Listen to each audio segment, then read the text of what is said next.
விதவிதமான ஆடை ஆபரணங்களுடன் உங்கள் பண்டிகை நாட்களை ஒளிமயமாக கொண்டாட டிநகரில் உள்ள வேலவன் ஸ்டோர்ஸுக்கு வாங்க.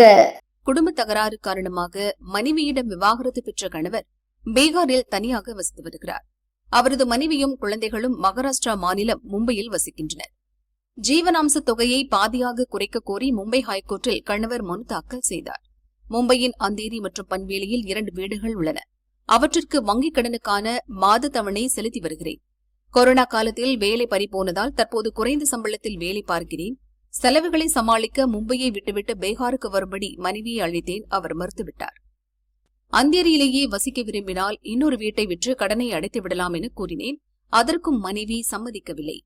தற்போது நான் பீகாரில் குறைந்த சம்பளத்தில் வேலை பார்க்கிறேன். என் சூழ்நிலை கருத்தில் கொண்டு மனைவிக்கு வழங்கும் ஜீவனாம்ச தொகை 50,000 ரூபாயை 25,000 ரூபாயாக குறைக்க வேண்டுமென கணவர் தன் மனுவில் கூறினார்.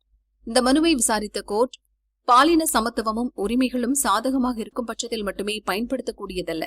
வாழ்க்கை தரத்தை உயர்த்திக் கொள்ள விரும்பும் போது கணவன் மனைவி இருவருமே குடும்ப பாரத்தை சமமாக சுமக்க வேண்டும். கணவன் மனைவி இருவரும் வருமானம் ஈட்டுகையில் அந்தேரி போன்ற உயர்தர பகுதியில் மனைவி வசிக்க விரும்பினால் அந்த வீட்டிற்கான மாத தவணையை தன் சொந்த வருவாயிலிருந்து செலுத்த முன்வர வேண்டும்.